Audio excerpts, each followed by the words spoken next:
they've been very good now with tornado warnings and having as much as 45 minutes in advance to take those actions, but it works much more smoothly if those plans are already in place and if you've practiced them a couple of times. Work through various scenarios so that everyone in the household feels comfortable about the plans that are in play. Make sure that what you've determined will be your best options are viable. Whether it's lightning, thunderstorms, flash floods, or tornadoes, Kansas certainly sees its share of severe weather during the spring and summer. Unfortunately, that severe weather can result in widespread property damage and, in the worst-case scenario, loss of life. While there's not much that can be done to prevent storm damage, there are steps that we can take to help protect ourselves from severe weather. On today's Sound Living, having a plan for severe weather season. Sound Living is a weekly public affairs program produced by Research and Extension at Kansas State University. I'm Jeff Wichman. Kansas State University climatologist Mary Knapp has been documenting Kansas weather for more than 20 years. She joins us today to offer tips for severe weather season. Mary, as we think about severe weather, we normally think of May as being one of our more active months for tornadoes. Right. May is actually the month that we have a peak in the most tornadoes. We have had them as early as January and as late as December, but there is a very distinct peak in May. And believe it or not, you would think as we move into June and July that we would have an active pattern, but the contrast in air masses tends to be less as we move into the summer season. So there's a fairly steep drop-off as we leave May and enter our summer months. That transition period is kind of the roughest. Right. As we transition from our cool winter conditions to our warm summer conditions, that sets up the imbalance in energy that fuels the powerful storms.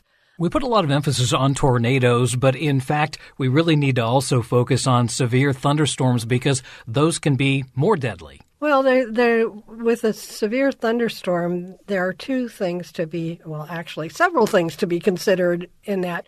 One, if you have a severe thunderstorm, it's always possible for it to generate a tornado without much advance warning. So if there's a severe thunderstorm warning, don't forget the fact that there could be a tornado lurking in that storm. The other is that with thunderstorms, you've got the possibility, obviously, of lightning, and you can have a very heavy downpour of rain, which can cause flash flooding.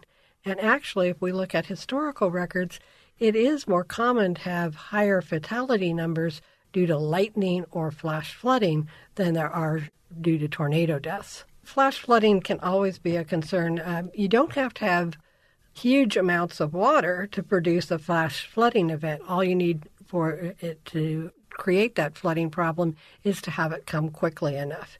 So if you have a very intense downburst, it may only be a half an inch of water, but if it comes in 5 minutes, you can have problems with it. The characteristic of the flooding will, again, depend upon the characteristics of the storm. When you have dry soils, they can seal up faster and not penetrate, particularly if you have those very intense rain events. It's a good time for people to remember the turn around, don't drown mantra. In other words, if the roadway ahead of you is flooded, don't try and drive through it. It doesn't take that much to lift a car and move it laterally. And you also can't be certain what's underneath that waterway. It could be that the road base itself has collapsed. So again, if there's water running over the roadway, don't try and drive through it. Try and find an alternate route or wait for it to subside and drain off. In winter, we talk about having that winter weather safety kit in the vehicle. What should we be doing in terms of maybe some sort of summer safety? Well, in the summer safety, a couple of things that you're going to want to do is first have a NOAA weather radio, and that is a radio that's specifically tuned towards the National Weather Service severe storms alerts. You can have it programmed for your particular area, and that helps you get those alerts directly, and you're not worried about whether your cable's gone out, whether your satellite dish is still receiving, whether you've lost power on your phone. You've got that extra line to the updated information. Also, you want to keep an eye on the weather forecasts and be alert for watches and warnings. Again, watches mean that you need to pay a little bit more close attention to how the weather is developing. A warning means that there's something happening right now and you should be taking action rather than waiting to see what comes. Talk a little bit more about the weather safety aspect, because I think that we hear a lot about going to lower levels. We hear a lot about doing this, doing that. What are some of the first few things that you should do if a warning is issued? Well, the first thing should occur before you ever hear warning, and that would be to have a safety plan in place. Talk with your members of your household and identify what would be the safest location in your household. And that will vary from house to house, from apartment to apartment. But identify that in advance. Discuss with all the members of your family or your household what actions would be taken under different circumstances. What would you do if the warning came out when it's the end of school day and kids may be coming home from school, parents may still be at work? Work through various scenarios so that everyone in the household feels comfortable about the plans that are in play. The other thing that you should have is an emergency kit, and that would have water, clothing, shoes, and various items that would be necessary to sustain yourself if there were a disaster. And there are lots of places where you can find information about what might be included in those kits. FEMA.gov is one source for that, where you can find, again, what kind of items that you should have available and readily accessible in the event of a disaster. A lot of times they call those grab-and-go kits, so that might be a way to search for that. Also, when we talk about finding safety within the home, you mentioned try to find the safest location. How do we determine where that might be? Well, there, again, are guides that can help you decide that, but generally it's the lowest level with the most walls between you and the exterior. You want to avoid any large expanses of roof. A bathroom or a closet tends to be a very good place because it tends to have greater structural support around it. So again, look at it with an idea of having as many walls between you and the possible debris as possible. If you happen to live in a mobile home, for instance, what are the recommendations there? If you live in a mobile home, the recommendations are to leave. You don't even need to have a tornadic event to have winds strong enough to completely demolish a mobile home. Most mobile home parks have a community shelter that you can go to, so check that out. If not, find out what the plan is in that particular community and where the nearest public shelter might be.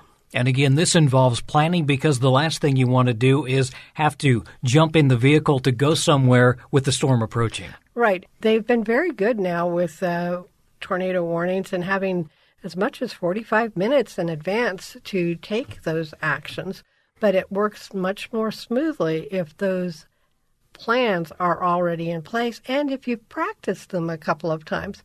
Make sure that what you've determined will be your best options are viable. For example, I talk to students on campus and say, all right, if you're working in the lab after hours and there's a severe storm warning, can you still access the place that you've identified as your safety location? Same applies if you're planning on a public shelter. Is that open and can you get into it? If you're talking in your household, you've got a lot more control of it. But if you're talking in an apartment building, it's like, is there a community room or laundry facility that is a better choice for shelter? I mentioned vehicles, and for people who get caught in a storm on the road, what should they be doing? Well, the best choice would be looking for those conditions down the road, and that means listening to the local radio rather than your iPad or your streaming audio, and pull off and wait. And there are plenty of, say, a gas station or a restaurant area, and sit the storm out and give it a chance to move through. Most of these move through an area very rapidly. You might be delayed a while, but it's a whole lot quicker than driving into the midst of the storm, having an accident, and being delayed much longer, if not injured or killed. And are we still supposed to get down into the ditch? Do we avoid getting under the overpass? There's been some conversation about that because it worked in one instance, but still not recommended. Right. What you want to do is go down lower, and the reason for that is one of the biggest causes of death and injury are the flying debris. And if you move up, as saw in the infamous underpass video, you're moving up into that debris path, and you're more likely to be injured. So going the lowest possible to the ground, again, you have to assess the situation as it develops. You don't want to jump out into a flooded ditch, but you could still get down low on the ground without getting into those floodwaters. So again, think about it and look at what the safest option is for you in that particular situation, and it will vary from storm to storm. You mentioned the flying debris, and one of the things we often hear is to use a mattress for extra protection if you're at home. I've also heard now that a bike helmet is a good idea. They have talked about having a bike helmet as a way of protecting you from flying debris. Question again is how much protection that will provide. And again, if it's not readily accessible, you don't want to go hunting it up, looking for it in the time of the storm. But yes, that has been one of the recommendations for protecting your head from injuries. And that's one of the reasons why you said make sure that there are shoes in that grab-and-go bag, because that's another issue. Is a lot of times these might happen during the night when you have to get up, you don't have your shoes, and there's a lot of things you can step on. Right. And again, what you're going to be facing is a lot of broken glass, and a lot of splinters and other things, which make it very easy to be injured by that debris. So if you are getting up, again, it's very easy to have a pair of aqua socks or something of that nature that are enclosing your entire foot. You don't want to go with flip-flops or sandals. Those aren't giving you enough protection. So you want something that has enough weight to it that it can protect you from that broken glass and other debris that might be around. The goal here is to keep everyone safe, and I've been through a few tornadoes in the Manhattan area. They don't seem to last long, but it's very terrifying during that time. Right, and sometimes the problem is that you may have to wait a while. Again, we're talking 45 minutes alert time. One thing that you might do, particularly if you have small children in the household, is to have some sort of game or diversion available to them. Coloring book, a deck of cards, something like that can allow them to calm themselves as they wait for that storm to pass. Another trick that can be very useful is, again, it doesn't do much good to have a plan if you don't practice it. So if you have emergency food in your to-go kit, you might have a monthly or every other month practice of that and eat some of the stuff that's in your go kit and replace it with fresh. That way, when you actually need it, it's available, and you've got a fun way of practicing your actual event. And again, when you're preparing that emergency kit, you don't necessarily need to worry about strict diet plans that you might normally have. What you're going to want is something that you enjoy eating that can give you some comfort in the midst of what would be another trying time. Don't forget to include plenty of water. Also, if you have any special medications that are necessary, you want to make sure that you have a supply of those in that emergency kit so it's available. It may be that what you do is have that medicine in a certain place and you have a bag that you can take down to your shelter. But again, don't forget those medications and have them available. We know that weather is going to occur in Kansas. The main thing here that we're really trying to stress is be aware of that fact and have a plan. Know what you're going to do. Right. Pay attention to what's coming and have your plan and be prepared to act on that plan, because the best plan in the world doesn't do you much good if you don't actually utilize it. That's Kansas State University climatologist Mary Knapp. For more information on getting prepared for severe weather season, visit weather.gov. Sound Living is a weekly public affairs program produced by Research and Extension at Kansas State University. I'm Jeff Wichman, and this is the K-State Radio Network.